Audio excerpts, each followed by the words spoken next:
time to discuss that. Okay, so number one,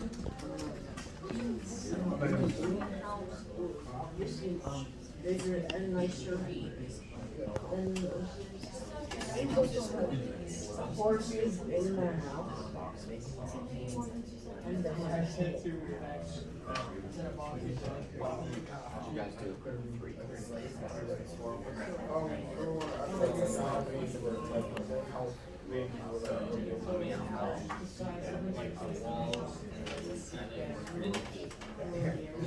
In the house?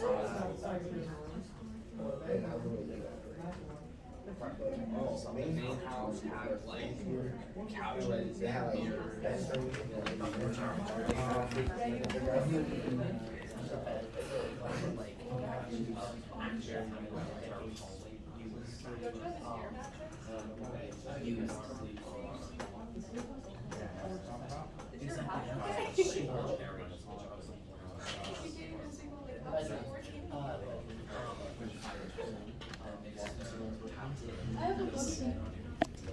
I'm not familiar. And the second question, in the main house, like the master bedroom, where the bed frame, Whoa! an actual mattress.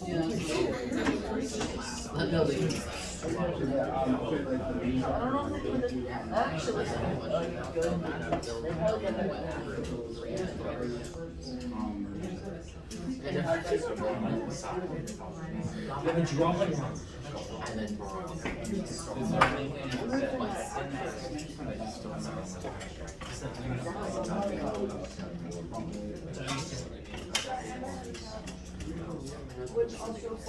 I mean, like,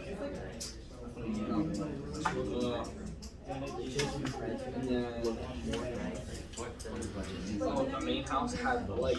looking nicer. More nice is not a word.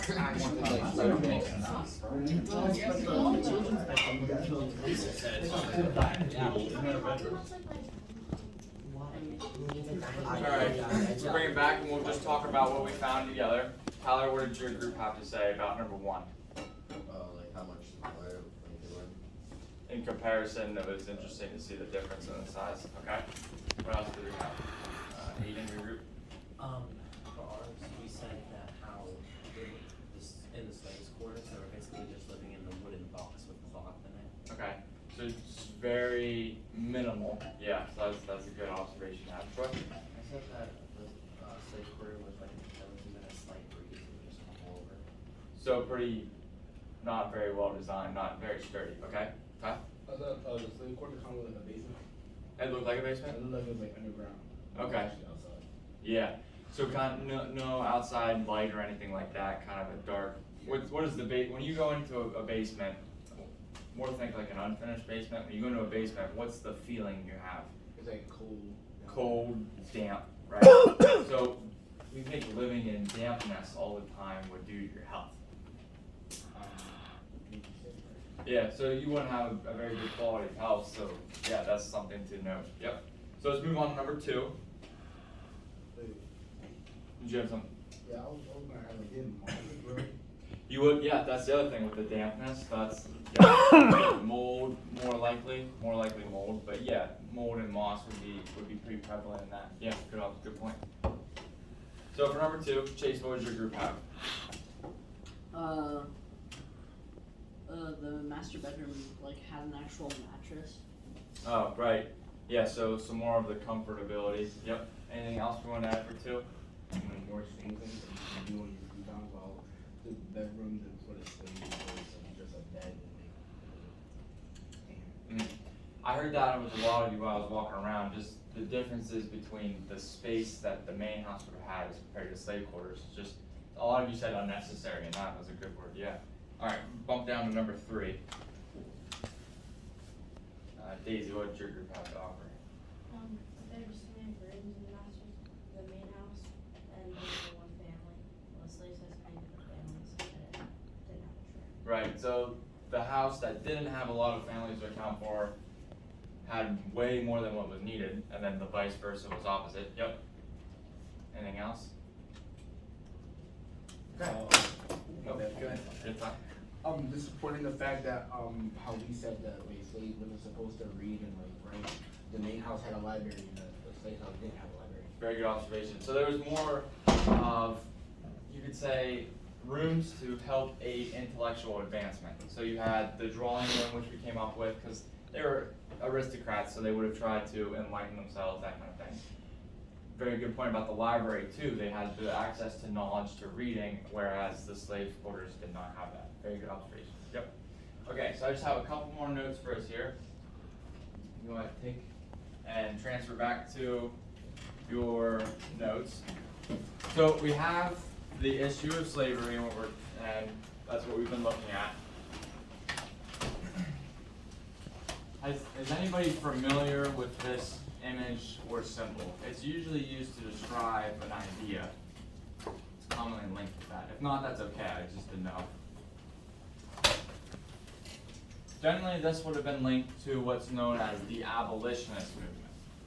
So you saw that, it would have been a supporter of abolition, which means the freeing of the slaves. So abolition would be a good word to have down. And abolition means freedom from slavery. I'll write it on the board for you. I think it's coming up in a couple slides.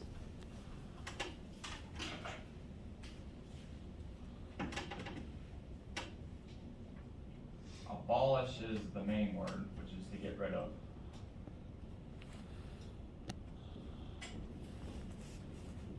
And then abolition is what we're looking at.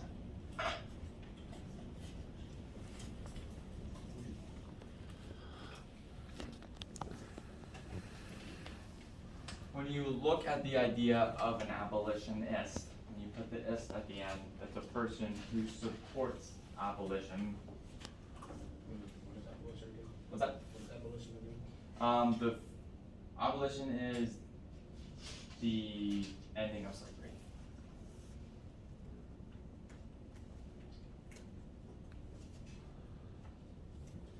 There's 3 different types or categories or practices of abolitionists.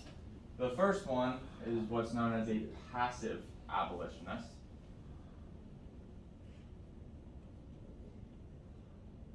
And the characteristics you would find with this one is somebody who knew and said slavery is wrong, and that's about as far as it went. This would be the majority of people.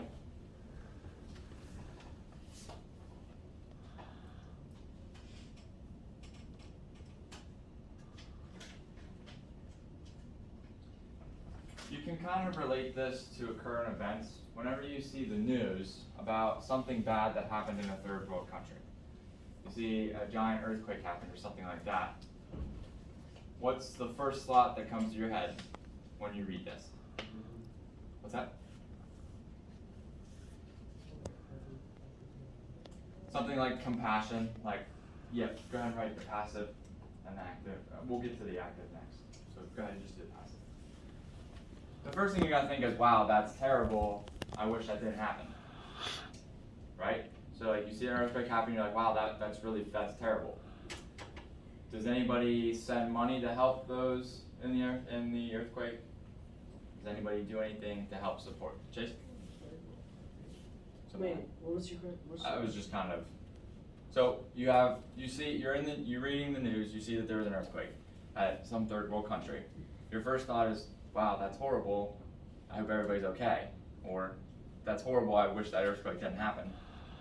After you think that, do you go and send them money to help them? Yeah. You do? Every time you see it? Not every time, but You have before? Yes. Okay, so I'll hold on to that. So that's kind of the passive thought. So the passive abolitionist would have been like, slavery is bad, we shouldn't do it, we should stop. And that's kind of where it ended. The next would be active, what Chase is describing. So the active abolitionists are those who did something about it, and they acted through government. Or you could do monetarily, but they wouldn't have. In our example today, when Chase gives money for an earthquake, that's an active humanitarian act. So active means you're doing something. So if you want to write that down, the active abolitionists, and then I would just note that they advocated through government. We'll get into examples of both actions and people later in the unit, but this is just kind of an overview for that. And then the last category is what's called a radical abolitionists. And what they did was they committed violence against slavery.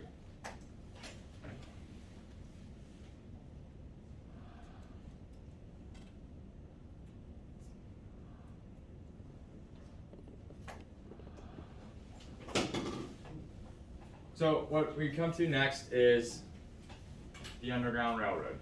You have a train and you put it underground, right? So what? A subway. So this is a different Underground Railroad. The one we're talking about is a system or network that abolitionists used to help free slaves, to help slaves find freedom. And it's called underground. Think of what you could use the word underground to mean now. Jeremiah? Hidden, yes.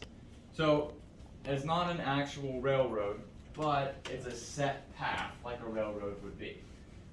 And what would happen is they would have these routes that are marked as safe or as safer routes for slaves to take. And there's different points along the way that you could stop for housing, things like that. And they had signals to know whether you could stop at this house, whether they would be nice to you, whether they wouldn't turn you in. Or if you shouldn't stop at this house, you're definitely gonna get turned in. As you can see, there's a whole bunch of different networks that go from the south, and they all lead to where? If you look at the very end of the road, where do they lead to? Huh? Canada. Canada offered if you made it to Canada, you were free and you were a citizen, I believe. I think they granted citizenship, but you were definitely free if you made it to Canada. They would not turn you in. So the end goal, generally, was to make it to Canada. This, and it's kind of stretched, this is an image of Pennsylvania. And the Underground Railroad system that was established within Pennsylvania. Does anybody know what this black line is here? It splits off here. Chase? River? A lot of times the railroads would follow river routes or something like that. Why do you think that would be? Javon?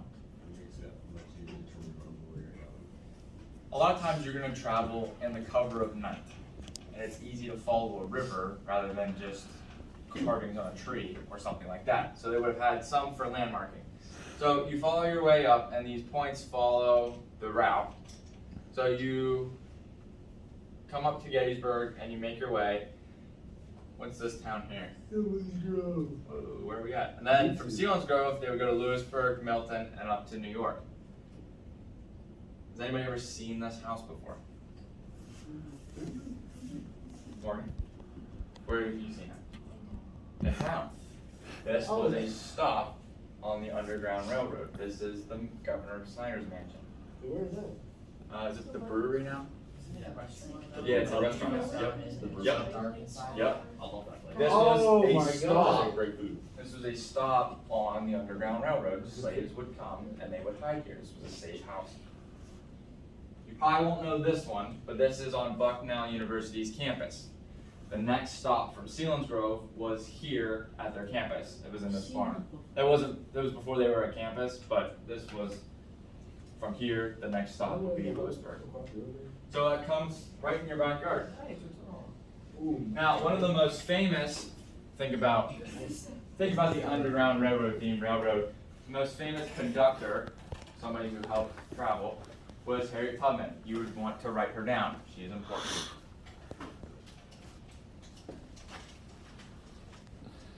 She was born enslaved, born in Maryland, changed her name when she escaped from Maryland to Harriet Tubman. That would be the name we know her. And she conducted, like I said, she helped people get free for the next 10 years after her freedom. So she got freed, and kept going back to the same place that she was freed from to help save for the next 10 years. Now, the reports of how many she actually saved is up in the air. No, there's not really like a tally. She didn't keep a book. She was a very modest person, so she always said, oh, it was only about 80. Some people say it was 300, but nonetheless, she did save a lot of people.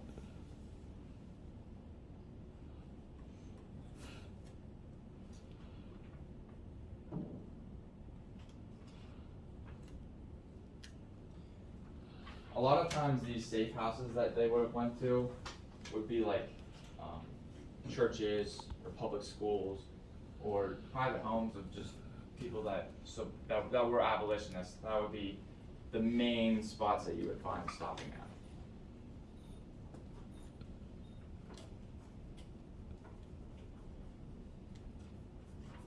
And a lot of times you'll find the passing into Canada around the Great Lakes. That was a pretty common place for them to travel over.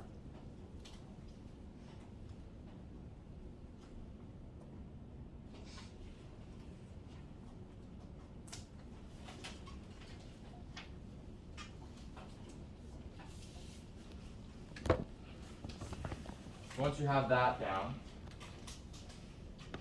so once you have that down, if you go back to the OneNote, underneath the link that you just found, there is an interactive underground railroad.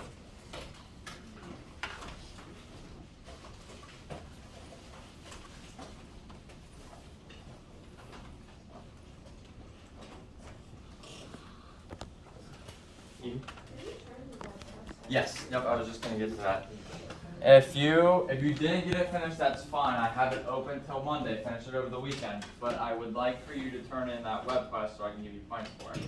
So your homework is finish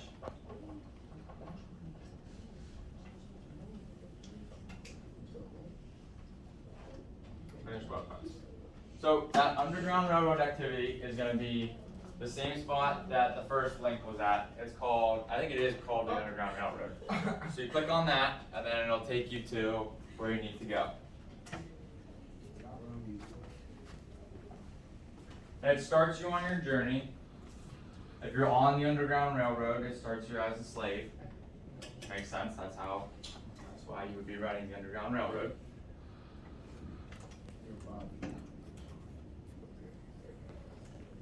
So read the boxes that pop up. Some of them have choices. You have to choose which way you would like to go. Sorry, I just didn't. Okay, did it. So, Figured out? What happens if I press no, I'll stay here?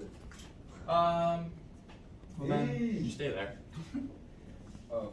I don't know if read the box that pops up. There's every choice you have, it gives you an explanation of what would happen next. Sir, these babies are not die. Most likely. A lot of the wrong choices end that way.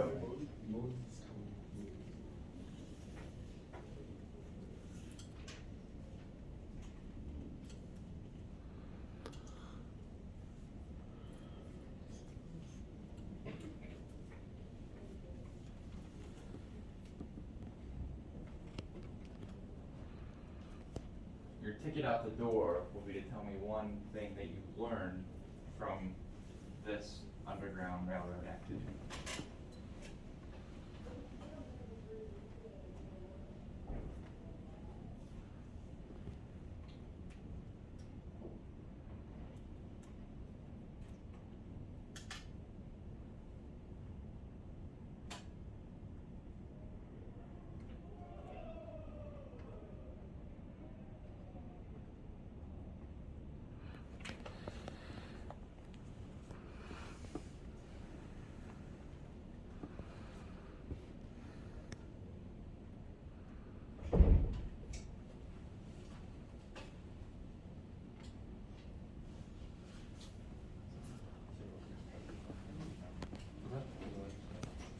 I'll tell you when we're good to go for that. If you make the wrong choice and it ends for you, you can go back and see and keep going further than that.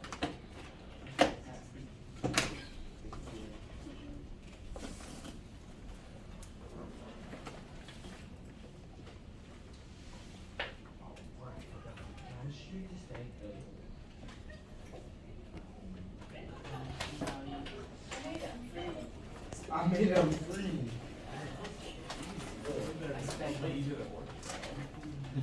It was an easier quest than the Oregon Trail online.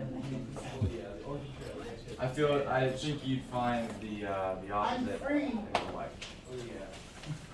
Cause most times, without just like real, So as you finish your journey, that's all I have for you today, but don't forget your one fact for me. And don't forget to finish the web, I'll ask the fact at the door. Don't forget to finish the web quest. If you already have it finished, just go ahead and submit so you don't forget about it. Let's go!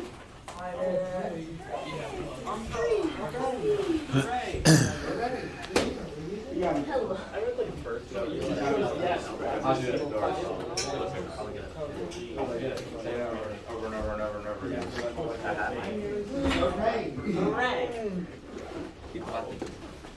All right, go ahead and give me your tickets. Why don't you do something? Tickets. They would have lanterns on the houses so that the city would know they could go to the houses. From March 4th to the 11th. It was a law, it was against the law to help. Where you going? Florida? Yeah. Okay. Let's talk. We have SEAL time Monday and Tuesday. Let's talk that through. So SEAL time Monday. Come and see me and we'll talk it through. Thanks. Mark said he was saying to the lantern on the post and no one saw it as suspicious. I have one. You can only use that one more No time. one saw it as suspicious and there was a lantern hanging off the post when to mark that stage you're safe there. The only way to stay safe is to make it all the way up to Canada. Okay. Yep. So that was when you were finally safe for real. Harriet Tubman would take proofs, not just one person at a time. Very good.